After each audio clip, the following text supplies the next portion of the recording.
Don't quit smoking. My name is David, and these are my intrusive thoughts. If you're watching this video, you're probably one of two people. One, smokers that want to quit or are thinking about quitting. And two, people that don't smoke and were pissed when they saw the video title. I quit smoking 7 years ago, and I'm telling you, don't do it for the reasons everybody tells you to do it. Don't get me wrong, you should definitely quit, but not for the reasons everybody tells you to do it. You should do it for yourself. Today I'm gonna talk about why I started smoking, how I quit, why I quit, and how has this process been for me for 7 years. So let's go back in time when I was in college. I'm super anxious, I have OCD, I'm doing engineering, more specifically mechatronic engineering, which is one of the hardest courses at the university I was attending. I was super stressed. I wanted to decrease the stress I was feeling. I wanted to decrease my anxiety about everything that was going on, the uncertainty about getting a job, about getting an internship, if I really wanted to pursue the engineering career. Because when you are in college, let's be honest, most of the things you do, you don't like. The things I liked the most when I was in college were the parties, not the classes, let's be honest here. And even though I was a 4.0 GPA student in college before I dropped out, I didn't quite like most of the things I was doing, so I was doing because I needed to, not because I really wanted to. I chose engineering because I was good at math, physics, calculus in general, and I like computers, so 1+1, mechatronic engineering. And I knew that from the courses I could take, engineering would be the one that I would be more fulfilled and I would earn more money. So here we are today. So yeah, I just started smoking. A lot of my friends were smoking. A lot of people that do engineering smoke because of the stress. There you have it. I became a smoker, and I did that for a couple of years. I smoked cigarettes. I used to smoke cigarettes, but the thing I liked most was smoking tobacco. So I used to roll my own cigarettes. I like the craft of rolling your own cigarettes and smoking them. It brought me peace. You know, when everything was chaotic, I could just go outside of the noise, be alone, and smoke my cigarettes. All the problems would fade away, my pressure would drop, I would feel lighter, and I could go back to social interactions or classes or whatever, right? A few years forward, I'm already working and I was still smoking. But then I learned about cognitive dissonance. Um, for you guys that don't know, cognitive dissonance is basically that physical pain or discomfort you feel when you're doing things that go against your beliefs.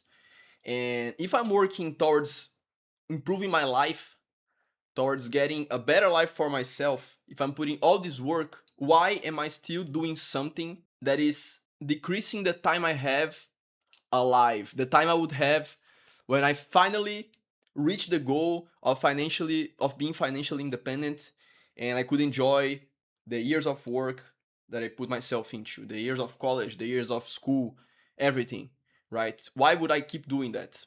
That was the main reason I stopped smoking, honestly. Also, health reasons, obviously. I start every time you smoke a lot, you wake up feeling like shit the other day. Your throat is super dry. The heart, I used to have these inconsistent heartbeats from time to time. So sometimes I was working and I could feel my heart skipping a bit, which is super scary, especially when you are super anxious like me and you have OCD. So like every time I felt my heart skipping a bit or doing something weird, I was like, fuck, I'm gonna die. So really easy to stop smoking. And I decided to do that. I went to a party and I was like, yeah, this will be the last time I'll be smoking. Never more before that. I arrived home, I threw everything I had on the trash, never looked back, and that's it. Beautiful story, happily ever after. No, that's not how it goes. The thing is, whenever you are a smoker and you quit smoking, you don't become a non smoker.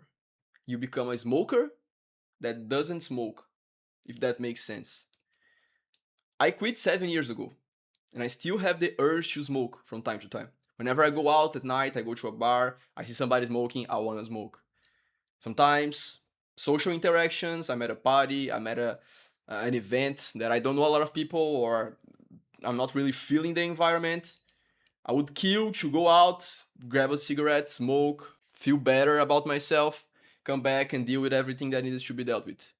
I met a lot of people because I smoked. I used to go out, and you can see whenever you go to events and you don't smoke, you can notice that smokers are separate from everybody else, right? You don't have a lighter. Sometimes you need to ask somebody to borrow you. Sometimes you need to borrow a lighter. Sometimes you don't have a cigarette and you ask somebody to give you one. So you talk, you meet a lot of new people. You can do. So I met a lot of new people like that, and I miss that as well. But the thing is, whenever you're thinking about quitting smoking, the first thing people usually do is they Google how to quit. And there are all these different things telling you what to do, how to do it, the health benefits, everybody knows, decreases the chance of having a heart attack, decreases the chance of having lung cancer, all the other types of cancer, throat cancer, mouth cancer, after, I don't know, 10 to 20 years. Um, I think after 20 years, you go back to the same like percentage chance of somebody that never smoked. So yeah, you are still a smoker, but you don't smoke. But the thing is, when you quit, you need to quit for yourself. You need to quit because you want to quit, not because somebody else is telling you to quit. Because whenever that's the case, your urge to smoke will win. Because in the end of the day, your conscience is with you 24/7. Other people's aren't. So whenever somebody tells you to stop smoking, you can hear their voice still, but you can also hear yours. And sometimes our own urges are much stronger than other people's advices, other people's voices.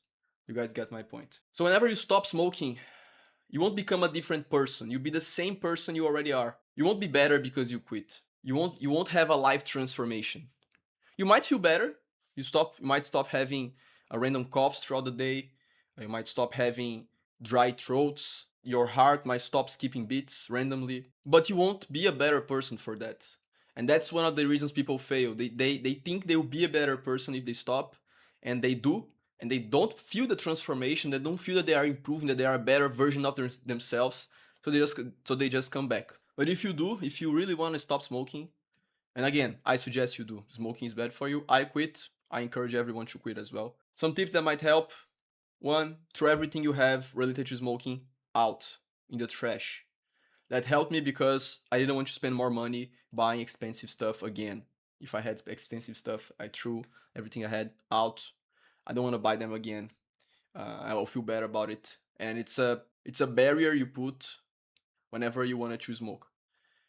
Two, you need to stop hanging out with people and in places that trigger you to smoke. If you always smoke in the same bars and the same pubs, stop going to them. Stop going there for a while, maybe a couple months, maybe a year. If you have friends that smoke and that might trigger you, you need to stop hanging out with them. It's much harder to stop smoking or stop doing whatever you want to stop if you're hanging out with people that trigger you to do it that are doing themselves. You need to stop for a few months, maybe a year or more, because you can stop for a few weeks. You might hang out with them, they might offer you a cigarette, you might take it, and through all the time you spend without smoking out. I made a video a while ago about quitting Instagram. Why I explained there that I was addicted to getting my phone and opening Instagram, clicking all the stories, quitting. I don't really care about the stories themselves. And all those shit posted AI videos on Instagram that I kept watching, whatever. I already told about that.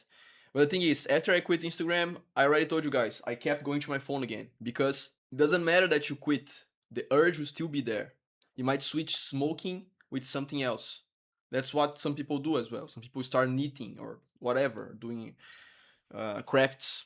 I don't know. I didn't do any of that. I just quit. I put in my mind that I wanted to quit. I quit, and that was it. I stopped hanging out with people that smoked. I stopped going to places that enabled me or that gave me urge to smoking. And yeah, it was pretty straightforward. Don't expect anybody to congratulate you if you stop smoking. If you're stopping for other people's opinions, don't do it. Do it for yourself, man. Do it for your money and for the time you have alive, because you're just decreasing it.